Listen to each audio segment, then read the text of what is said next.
But we're 2 weeks out from the world's greatest greyhound race, the Tab Melbourne Cup, and that means it is Shootout week. That is the main event of this Thursday's racing.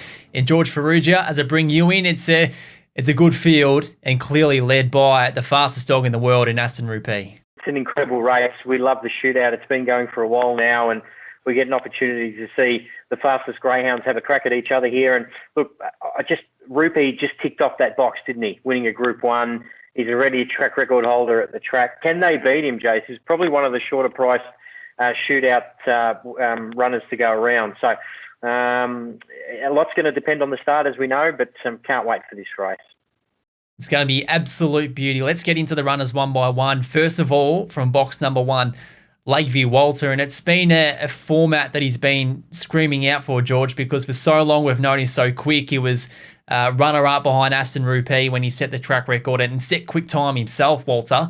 But since then, it's been that clear air that he's been desperate for. But in a 4-dog field, he's every chance to get it. Yeah, and it was a real win, wasn't it, that Silver Bullet run? He deserved that. He's already a group winner. The only question mark I have here, Jason, is that from about 15 starts at Sandown, I think he's only broken 5:10 to the mark on 2 occasions. So it's just where he's going to sit early. Is he a great chaser? Yes. Is he a group class chaser? Absolutely. But unfortunately, he's probably going to be led by at least 2 greyhounds who we've seen on Saturday, who just set a cracking pace, are in, close to being in the form of their lives. So that's going to be the challenge for Lakeview Walter for mine.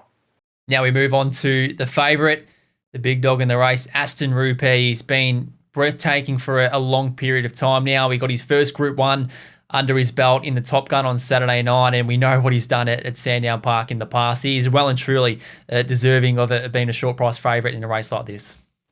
He is, Jason. If we cast our minds back to that launching pad series, he was a greyhound that was doing mistakes at box rise, eye-catching seconds, thirds.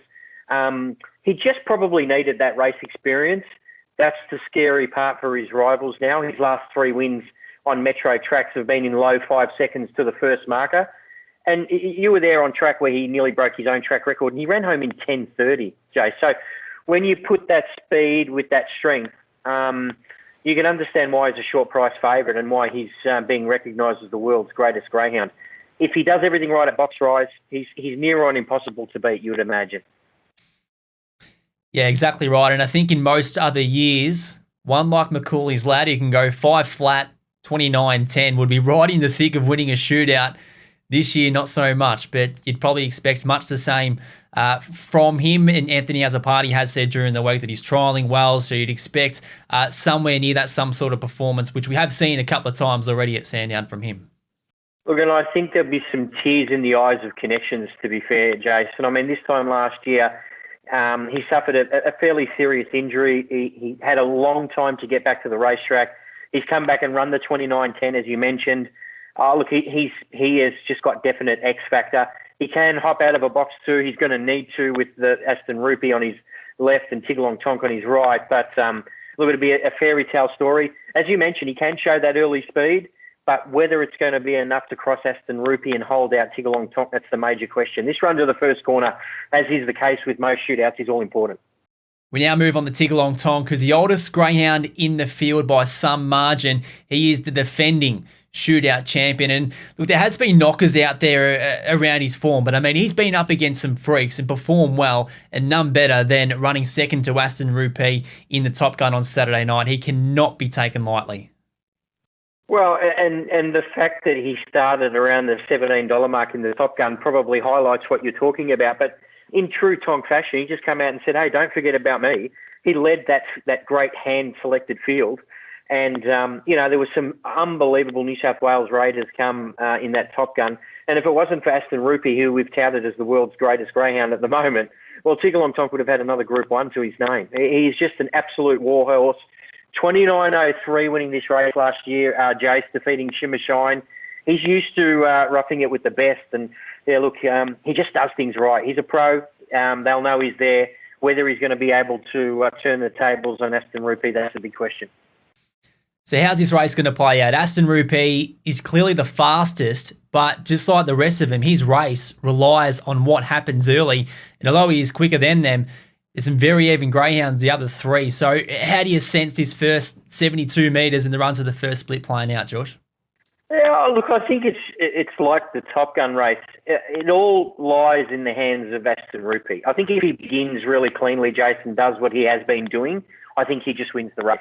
If he somehow misses it and, only runs your 5:10, 5:15 and something gets a little bit of a break, that's not to say Aston Rupee can't win, but I think it opens it up for all three greyhounds, as you mentioned. They're all quality chasers. You'd have to lean towards Tiggerlong Tonk as the big danger here from Aston Rupee, but I just can't tip against him, Jason, the way he's going. As I said, his last three runs on Metro tracks, 5 seconds flat, 5:01, 5:02. Just needs to replicate that. He should have enough speed to hold out Lakeview Walter, and then it's just a matter of running to the line. So he's just redlining at the moment, this greyhound, and I think he'll get the job done again. Yeah, I can't disagree with you on that one. I think Aston Rupee is very, very hard to beat. So that's a wrap of the shootout, George. And it's the main event of the night, but the support card is absolutely immense. It's the final prelude series of the Tab Melbourne Cup, and you could be mistaken if you didn't see the titles and the race names. That could be a set of heats because it's a very deep card. Well, Jason, you've been around for a few of these nights now in the lead up before the Melbourne Cup, the last round of preludes. I don't think I've seen a better lineup, to be honest. I mean, we only have to look at the first one, Aussie Secret, up against Wow She's Fast, this Boom Greyhound, and then you throw in the likes of Webleck Raider. That is an unbelievable race, and that is worthy of a Melbourne Cup heat for sure. Can't wait to see Dr. Tucker go around, Jace. I mean, if he puts the writing on the wall and runs a 29:20 tomorrow, all of a sudden, I think the markets will start to just come in a little bit on Dr. Tucker. He's a greyhound I've got a lot of time for. But the race I'm really looking forward to is Koblenz versus Typhoon Sammy. The fact that Koblenz is now a group winner taking out the Cranbourne Cup, and Typhoon Sammy, of course, who started favourite in that Bendigo Cup, broke the track record in the heat, he having his first start here at Sandown. And then you throw in a dog like Ben Mayo, who I think Anthony Azzopardi has a huge rap on. I mean, 9:34 p.m. on Thursday night, Chase. That's the one I'm really looking forward to. What about you?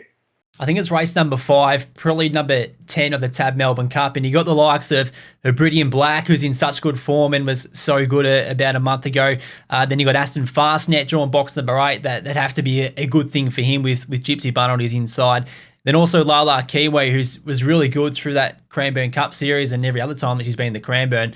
And then also lined up in the Top Gun on Saturday night. So it's a brilliant card. George, enjoy it because this is for the purists, isn't it? It's like the prelim final week, just like what next Friday's heats will be. Just put the feet up, crack a can if you're sitting at home, and you can get to the track too. That's one thing you couldn't do last year, but it's just going to be an unbelievable night to sink into the couch and watch it all unfold. Absolutely, and it goes all the way down to race 12, Jace, the last of the preludes, prelude 16, which is just incredible. And I've got to say that I've had some money on Fernando Bluey all in for the Melbourne Cup, and he's in the last prelude. So I'll be watching from races 1 to 12. Cannot wait to see you on track next week too, mate. Too true. It's going to be an absolute beauty. The main event, the shootout, goes just after 8 o'clock. So enjoy the night. You can see it all on Sky Racing 1 and also on the Watchdog app.